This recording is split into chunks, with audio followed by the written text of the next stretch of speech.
Sound quality ভালো করার জন্য আপনাদেরকে মূল যে কাজটা করতে হবে, আমি ৩টা ভাগে ভাগ করেছি, তো ৩টা মাঝখান দিয়ে ৩টা পার্টে আপনার সাউন্ডটাকে ভালো করতে হবে, অর্থাৎ ফিনিশিং দিতে হবে। আমি আপনাদেরকে প্রথমে শুনিয়ে নিই কীরকম। এরকম সাউন্ড আগে ছিল, তারপরে এরকম হয়েছে, হ্যাঁ, এরকম থেকে এরকম। এখন চলুন আমরা অ্যাপগুলোর সাথে পরিচয় হই। আপনাদেরকে প্রথমে লাগবে হলো একটা অ্যাপ দরকার হবে। এই অ্যাপটা হবে হলো ভিডিও থেকে অডিও আলাদা আলাদা করার জন্য।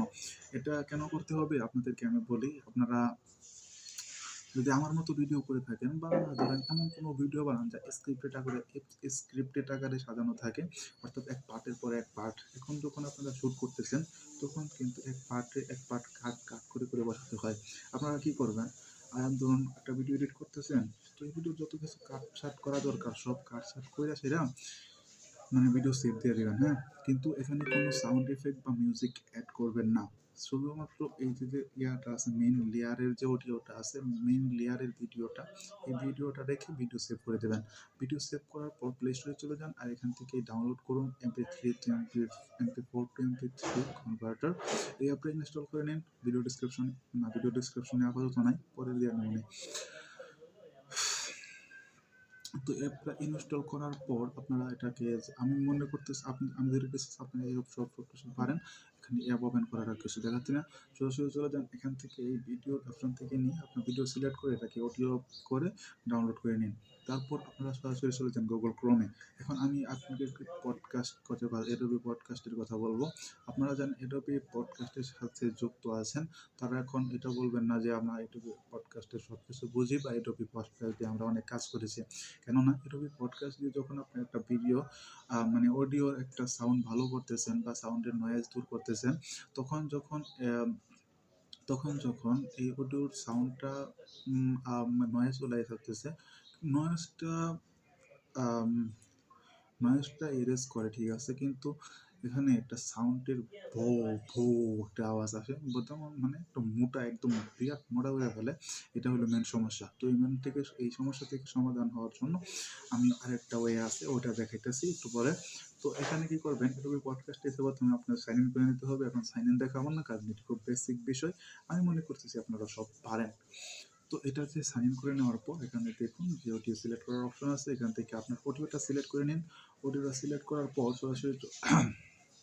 সরাসরি না তো, অডিও সিলেক্ট করার পর এখানে লোডিং নেবে এসে তারপর ডাউনলোড করে নিন। তারপর ডাউনলোড করার পর এখন হলো আপনারা সাউন্ডটা শুনে দেখেন, ও করে একটা আওয়াজ আসবে। তো এরকম আওয়াজ থেকে আপনারা মুক্ত পাওয়ার জন্য একটা কাজ, আপনাদেরকে আরেকটা অ্যাপ ডাউনলোড করতে হবে, সেটা হলো লেক্সিকা অডিও এডিটর।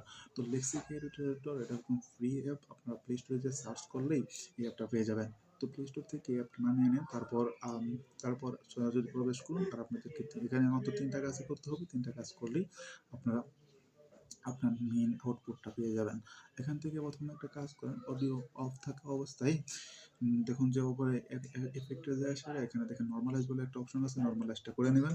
তারপর দেখুন নয়েজ রিডাকশন, এখানে ক্লিক করে আপনার আমি একটা স্ক্রিনশট দিয়ে দিচ্ছি। এই স্ক্রিনশটে যেভাবে আছে সেভাবেই আপনি ওই ইয়াটা রাখবেন, নয়েজ রিডাকশনের যে ইয়াটা।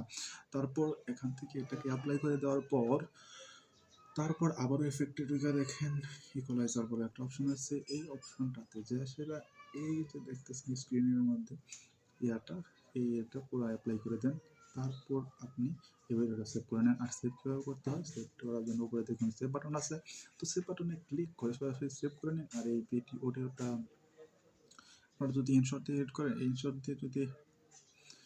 আপনারা যদি ইনশট দিয়ে ভিডিও এডিট করে থাকেন, তাহলে এই অডিওটা খুঁজে পেতে আপনাদের সমস্যা হতে পারে। আপনাদেরকে দেখিয়ে দিচ্ছি, সরাসরি চলে যান ইনশট অ্যাপে। আর এখান থেকে মিউজিকের এখানে যে উপরে দেখেন যে উপরে দেখুন যে ইম্পোর্ট করার একটা অপশন আছে, ইম্পোর্টে ক্লিক করেন। তারপর আপনার যেখানে ওই অডিওটা আছে লেক্সিস মিউজিকে ঢোকেন, তারপরে এখানে আপনার অডিও ফাইলটা পেয়ে যাবেন। এখান থেকে আপনারা ইউজ করতে পারেন। তো এই ছিল আজকের ভিডিও, মূলত আপনাদেরকে দেখানোর চেষ্টা করলাম এবং আপনাদেরকে অডিওর ইম্পর্টেন্সটা বোঝানোর চেষ্টা করলাম। তো ভিডিও কেমন লাগছে অবশ্যই কমেন্ট করে জানাবেন। আর ভিডিও যদি ভালো লেগে থাকে লাইক, কমেন্ট, শেয়ার আর সাবস্ক্রাইবের কথা আমি বলি না। আপনাদের যদি আমার চ্যানেল প্রয়োজন মনে হয়, আমি আমি আপনাদেরকে বলবো সাবস্ক্রাইব করে রাখতে। আর ভিডিও ভালো লাগলে লাইক করে দিবেন। ভিডিও যদি কিছু ভালো লাগে থাকে কমেন্ট করে জানান, যদি খারাপ লেগে থাকে সেটাও কমেন্ট করে জানান। পরবর্তীতে আমি আমার ভিডিও থেকে সেটা রিমুভ করার চেষ্টা করব। আর দয়া করে ব্যাকগ্রাউন্ডে একটু খারাপ জিনিস আছে, এগুলো একটু আপলোড করেন আপাতত। সময় হলে সুযোগ মতো আমি এগুলো সব কিছু আপনাদের মন মতো করে নেব। তো এই পর্যন্ত ভালো থাকেন, সুস্থ থাকেন।